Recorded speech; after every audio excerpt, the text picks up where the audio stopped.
So when we are going to do the plant tissue culture, so we need to understand the concept again and again. What is plant tissue culture? So it is a collection of techniques used to maintain or grow plant cells or tissues or organs under sterile conditions on a what we say the nutrient culture medium of known composition. So this is a plant tissue culture. So what we need to do, we need to make a media, and we need to give this media, or we need to inoculate our plant material onto that media, and that's why the plant will start to grow. So basically we need to understand what are the requirements of that explant which we are growing. When we are talking about that media, so it is going to provide the optimum what we say the nutritional support for the growth and development of that plant, and because of that, so these in vitro grown plants need this media which is going to give the optimum nutritional support. When we talk about this plant tissue culture media, so the principal components of media are like inorganic nutrients, that is the inorganic salts, carbon source, as well as other organic supplements, what we say the growth hormones, and what in certain cases, if you are depending upon your culture type, so gelling agent. So these are the principal components of our media. You will be able to see here in the, what are the different components of our media. So growth medium contains inorganic salts. So these inorganic salts are divided into two parts as a macro elements and micro elements. So macro elements or macronutrients contain NPK, Ca, Mgs. Likewise, there are 6 macro elements. Likewise, micronutrients or micro elements like zinc, molybdenum, copper, boron, iron, manganese. So these are the what we say the micronutrients which are required in the media. Likewise, when we talk about the organic substances, carbon source sucrose is used for the used as a carbon source. In addition to that, other organic substances like what we say the vitamins, amino acids are also used in our media. So like thymine or vitamin B particularly is used in our media as a growth supplement, organic growth supplement. In addition to that, in MS media, glycine is used, which is an amino acid.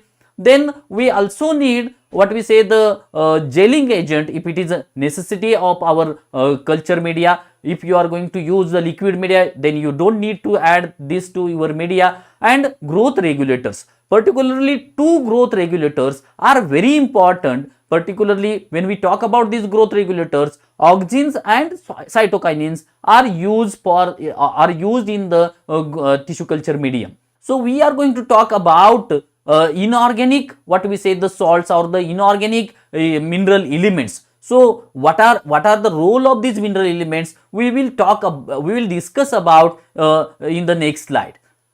When we are talking about these inorganic nutrients, remember that so these carbon, hydrogen and oxygen, so these compounds or these elements are also there in the media in combination with other things or other substances. So when we talk about the macro elements, sometimes some people believe that carbon and hydrogen and oxygen, so they are excluding them, but we are going to discuss about them also here because they are required. Carbon, hydrogen, oxygen and nitrogen, phosphorus, potassium, calcium, magnesium and sulfur, these are required in the large quantity. Because of that, they are known as essential elements. They are required more than 0.5 millimolar in concentration.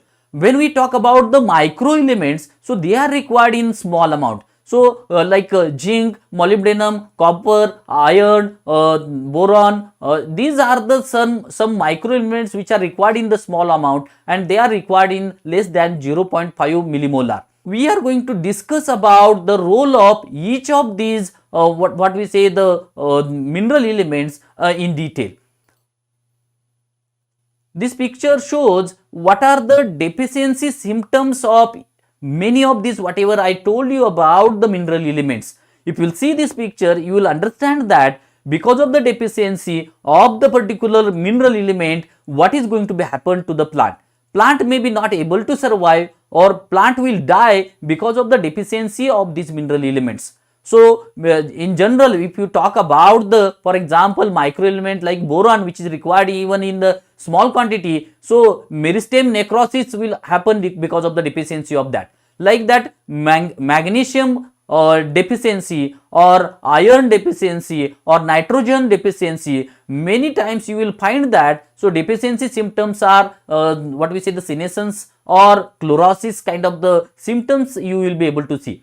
And remember that due to the what we say the deficiency of the particular element, so there will be particular sign of the or the particular symptom of that deficiency.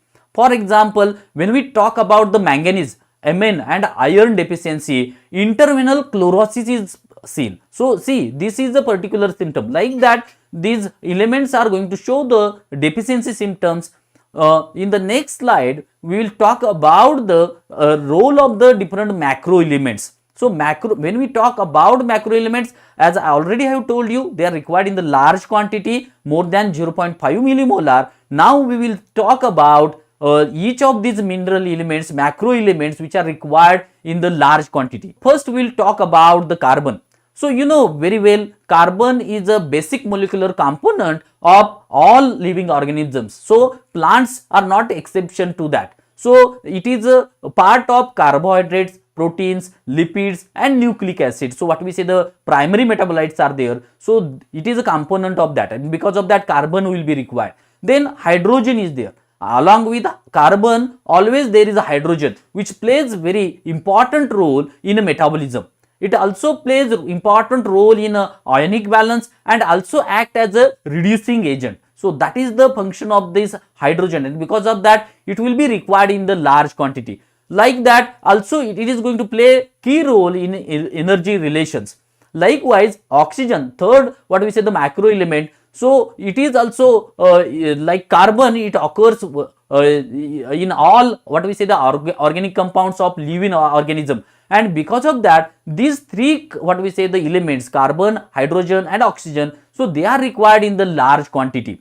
And we will talk about that other macro elements which are also required in the large quantity. But remember that when we are going to add water, there is a hydrogen and oxygen. When we are going to provide carbon source, there will be carbon, there will be hydrogen, there will be oxygen. So all these compounds are, or all these mineral elements will be provided to the plant, which we are going to grow on our media. So it will be there. But remaining what we say the 6 mineral elements, what we say nitrogen, phosphorus, potassium, so these elements are there. In addition to that, 3 more are there: calcium, magnesium and sulfur is there. So they are also required in the large quantity. So there is a particular source of the nitrogen, phosphorus, potassium. So when we talk about the nitrogen, nitrogen is a component of many organic compounds, like for example amino acids, which is responsible for the making the proteins. So without this amino acids, without this nitrogen, amino acids will be not possible,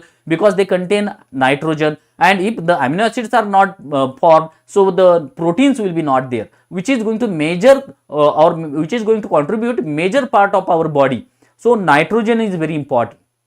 Then phosphorus is there. It is also playing very central role, particularly in energy transfer. Particularly what we say the currency of energy currency of the cell is the ATP. So this adenosine triphosphate without phosphorus is not going to be formed. So phosphorus is also very important.